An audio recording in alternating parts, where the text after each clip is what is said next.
Perhaps the most exciting matchup in chess today is Alireza Firouzja and Magnus Carlsen, the world champ. Magnus is as much as said that he sees Alireza Firouzja as his successor. And today's game was a blitz game played in the FTX Crypto Cup. Alireza Firouzja has white, Magnus has black. It's 5 minutes for each side with a 3-second increment. Let's watch these two modern giants play chess. Firouzja begins with e4. C6 is played by Magnus, the Caro-Kann. Knight f3, d5, knight to c3. The so-called two knights system against the Caro-Kann. And here Magnus plays a very strange move.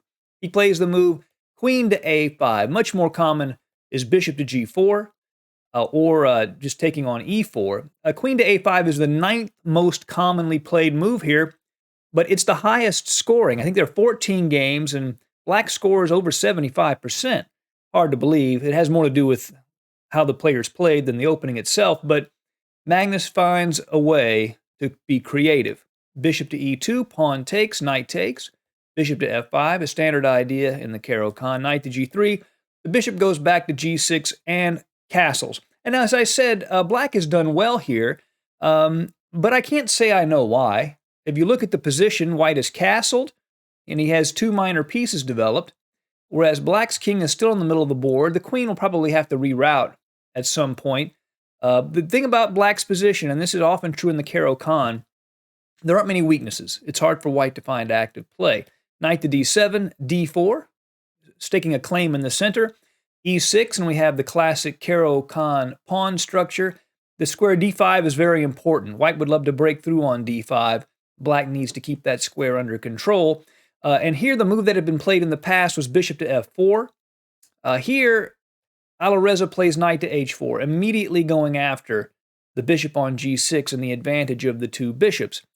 Bishop d6 was played by Magnus, since if the bishop had been on f4, he couldn't play this. So he says, well, now that I can play it, I'm going to play it, and now white can't play bishop to f4. So the bishop is well placed on d6.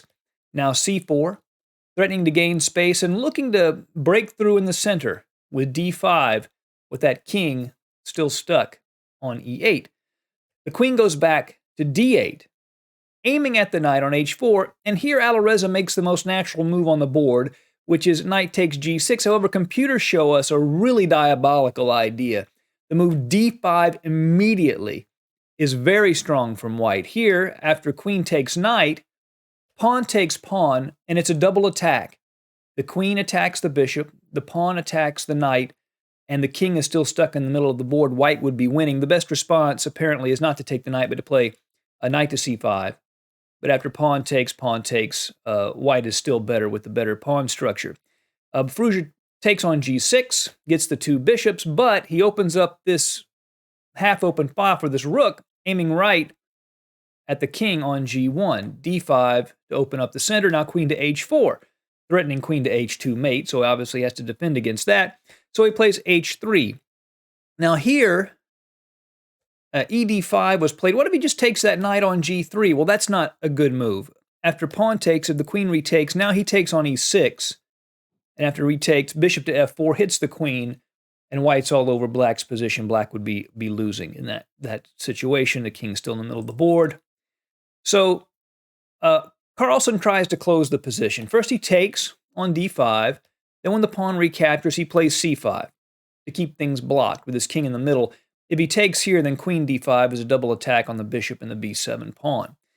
So, after c5, how does Alireza get into black's position? How does he get after the king? Well, he begins with a4, and here, idea maybe gaining more space and then maybe playing the rook to a4 and attacking the queen. Here, Magnus makes a rare strategic error. You don't see this very often from him, but it is blitz. He plays a5, and that leaves a gaping hole on b5, and Alireza immediately fills it with bishop to b5, and this pin on the knight is really hard for Magnus to deal with. Knight gf6, rook to e1 check. The king moves to d8. If he goes to, say, f8, then bishop takes knight, and then knight to e4, hits the bishop at d6. If the bishop moves back, queen to d5, and you can see white is very strong here, well centralized with the unsafe king. So Magnus tries king to d8 instead.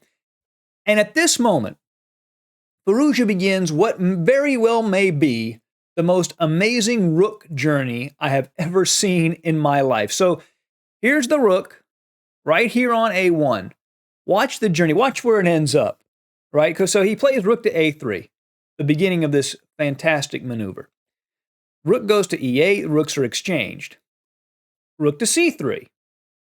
The king goes back to d8. Rook to c4. So far, the rook has gone to a3, c3, and c4. Now he's threatening this queen on h4. So the queen goes to h8. Well, bishop to g5. What that does is it pins the knight, but it also makes this square defended. So the rook can come here. Knight to b6 hits the rook. Now rook to h4. Look at this. a3, c3, c4, h4 hits the queen at h8. Absolutely amazing. Queen to f8, knight to e4, piling on the pinned knight at f6. The king moves out of the way, he takes, and boom. And look where the rook is threatening to go now.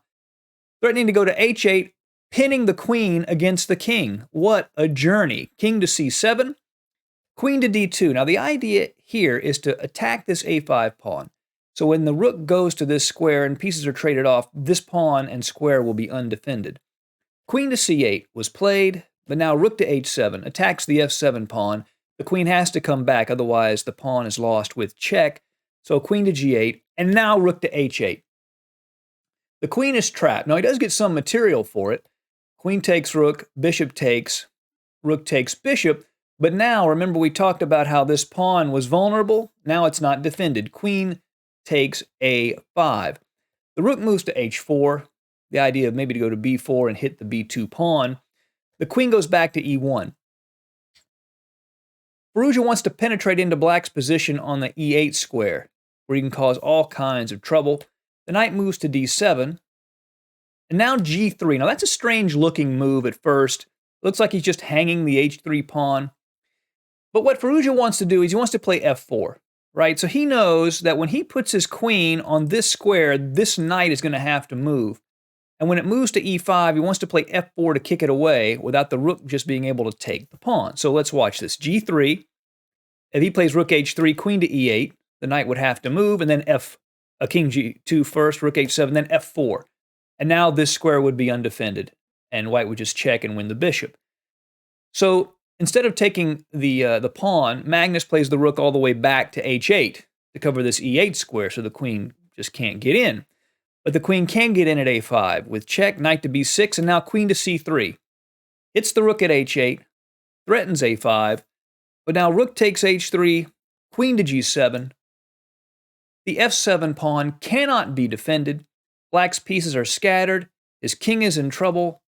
Firouzja has a decisive material advantage. And in this position, Alireza Firouzja won the game against Magnus Carlsen. He resigned. Even after this great game from Firouzja, there's more to come. Be sure to watch this video here for more great chess from Alireza.